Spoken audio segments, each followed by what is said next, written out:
बड़ी खबर, जापान में एक बार फिर से भूकंप के तेज झटके महसूस किए गए हैं। जापान में 6.7 तीव्रता का भूकंप आया है। भूकंप के बाद जापान में सुनामी की चेतावनी भी जारी की गई है।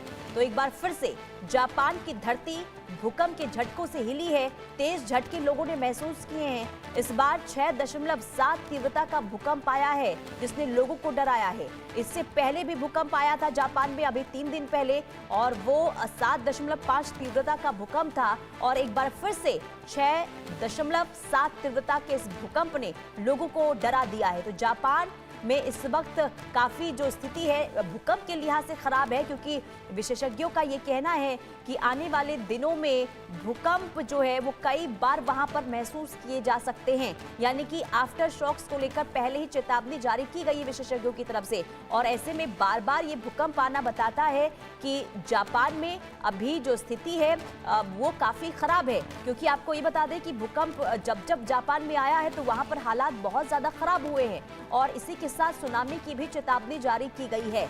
लेकिन 6.7 तीव्रता के भूकंप आने के बाद वहां पर लोगों के अंदर डर का माहौल एक बार फिर से देखने को मिल रहा है। लेकिन सवाल ये कि आखिर जापान में बार बार भूकंप के झटके क्यों महसूस किए जाते हैं? क्योंकि हर साल जापान में भूकंप आते हैं। हालांकि कई बार भूकंप छोटे होते हैं, लेकिन कई बार बहुत ज्यादा शक्तिशाली भूकंप आने की वजह से वहां पर बहुत ज्यादा नुकसान भी होता है। और ऐसे में बीते 2 दिनों की अगर हम बात करते हैं तो पहले 7.5 तीव्रता का भूकंप आया, और अब यानी कि आज 6.7 तीव्रता के भूकंप आने के बाद वहां पर एक बार फिर से अब स्थिति जो है वो काफी खराब होती हुई नजर आ रही है। लोग डरे हुए हैं। और देखिए, जापान को पहले से ही कहा गया है कि जापान जो है भूकंप के लिहाज से बहुत ज्यादा संवेदनशील है, क्योंकि 4 टेक्टोनिक प्लेट्स है जिस पर जापान जो है बसा हुआ है। और ऐसे में जब ये टेक्टोनिक प्लेट्स जमीन के अंदर अब हलचल इनकी देखने को मिलती है, तो जमीन के ऊपर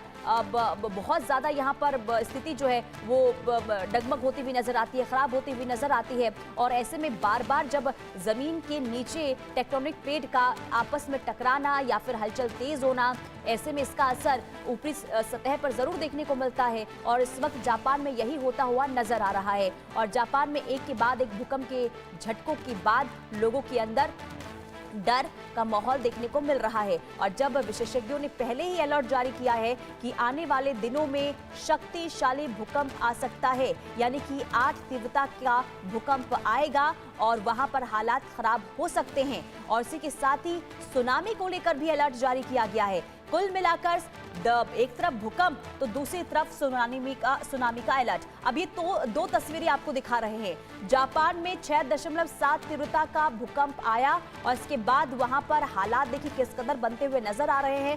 भूकंप के बाद वहां पर सुनामी को लेकर भी अलर्ट जारी कर दिया गया है। यानी कि एक तरफ भूकंप तो दूसरी तरफ अगर सुनामी वहां पर आता है तो आप खुद समझ जाइए कि वहां की तस्वीर कितनी भयावह हो सकती है, वहां का मंजर कितना खतरनाक हो सकता है। हालांकि 2024 में भी जब वहां पर भूकंप आया था, जबरदस्त तबाही उस वक्त भी देखने को मिली थी और 600 से ज्यादा लोगों की जान गई थी। और इससे पहले जब जब देखिए जापान में भूकंप आता है तो 2011 का वो भयावह मंजर भी लोगों के जहन में एक बार फिर से याद दिलाता है। क्योंकि जब 2011 में भूकंप आया था 7.2 तीव्रता का, माफी चाहूंगी, 2011 में 9 तीव्रता का भूकंप आया था, जिसमें हजारों लोगों की जान गई थी और काफी नुकसान, काफी क्षति वहां पर हुई थी। कई इमारतें जो क्षतिग्रस्त हो गए थे, सड़कें वहां पर टूट गई थी। और एक बार फिर से जब शक्तिशाली भूकंप को लेकर 2025 में भी अलर्ट जारी किया गया है, तो ऐसे में आप समझ सकते हैं कि अगर भूकंप वहां पर एक बार फिर आएगा तो वहां के हालात किस कदर खराब हो सकते हैं। क्योंकि सिर्फ भूकंप ही नहीं बल्कि भूकंप के साथ सुनामी को लेकर भी अलर्ट जारी किया गया है। ये 2 तस्वीरें आपको दिखा रहे हैं, जब जब भूकंप वहां पर आता है तो किस तरीके से धरती कांप उठती है, वहां पर जो तमाम चीजें होती है किस तरीके से वहां पर डगमगाने लगती है। और एक बार फिर से यानी कि 6.7 तीव्रता के भूकंप आने के बाद वहां पर एक बार फिर से लोगों में खौफ का माहौल है, लोग खौफजदा है, लोगों के अंदर डर काफी देखने को मिल रहा है कि अगर भूकंप एक बार फिर आता है तो आखिर क्या होगा। हालांकि एहतियातन तौर पर पहले भी एडवाइजरी जारी की गई थी और यह कहा गया था कि क्योंकि आने वाले दिनों में 8 तीव्रता का अगर भूकंप आता है तो ऐसे में आप तैयारी पहले से रखें। खाने पीने को लेकर भी एडवाइजरी जारी की गई थी कि आप तैयारी करके रख लें। इसके अलावा ये भी कहा गया था कि आप जो है खुद को सुरक्षित रखने के लिए अब तमाम कोशिशें जो है वो जरूर करें, क्योंकि जब भूकंप आता है तो उस लिहाज से हमें तुरंत यानी कि त्वरित क्या कार्रवाई खुद की सुरक्षा के लिए करनी चाहिए, इसे लेकर भी एडवाइजरी जारी की गई है। आरजू सेठ हमारी संवाददाता तमाम जानकारी के साथ जुड़ चुकी हैं। आरजू, आज एक बार फिर से जापान के लोगों में डर का माहौल इसलिए है क्योंकि एक बार फिर से 6.7 तीव्रता का भूकंप आया। क्या अपडेट है, क्या किसी भी तरीके से नुकसान की खबर आरजू?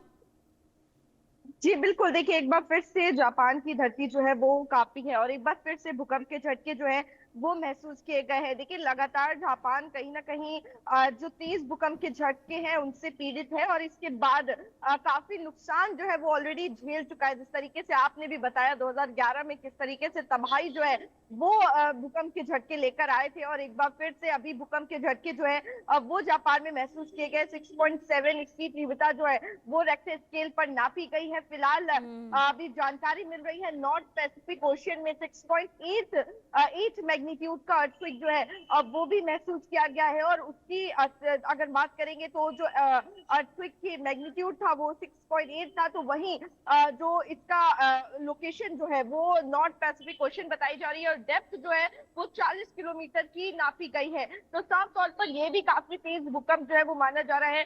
कोई भी भूकंप जो 5 और 6 से ऊपर होता है उसको काफी ज्यादा घातक जो है वो माना जाता है। हमने देखा है कई केसेस में जब 6 से ऊपर और कुछ आया है तो किस तरीके से तबाही जो है अब वो भी लेकर आया है। इसके बाद से ही लगातार चाहे वो जापान हो या फिर तमाम ऐसी जगह जहां पर 6 से ऊपर के अर्थक्वेक आ रहे हैं उनके लिए ये काफी ज्यादा सीरियस मैटर हो जाता है और वहीं लोगों में भी चिंता जो है वो बनी रहती है। फिलहाल तस्वीरें लगातार हम टेलीविजन स्क्रीन पर दिखा रहे हैं किस तरीके से जो चीजें हैं वो भी हिलती हुई नजर आ रही है और इस तरीके से जो बिल्डिंग्स है कहीं ना कहीं इंफ्रास्ट्रक्चर जो है वो तेज भूकंप आने से ढह जाता है, जिसके बाद हजारों लाखों की संख्या में लोग जो है वो अपनी जान गंवा देते हैं और ऐसा जापान में पहले भी हुआ है। और एक बार फिर देखिए किस तरीके से तस्वीरें जो सामने आई हैं उसमें चीजें जो है वो हिलती हुई नजर आ रही है। फिलहाल अभी तक कोई भी जानमाल या फिर किसी भी नुकसान की खबर जो है वो निकल कर नहीं आ रही है। जी लेकिन आरजू, अब क्या ये जानकारी है आपके पास कि एपी सेंटर इसका कहाँ था? क्योंकि इससे पहले जब 2 दिन पहले भूकंप आया था अब 7.5 का, अब क्या उसका एपी सेंटर और इसका एपी सेंटर दोनों एक ही जगह है? क्या इसे लेकर जानकारी है? जी बिल्कुल, देखिए अगर हम बात करें तो जिस तरीके से जापान में अर्थक्वेक आ रहे हैं पिछले भी कई दिनों से लगातार सेंसिटिव जोन जो है वो जापान बना हुआ है। फिलहाल अगर हम बात करेंगे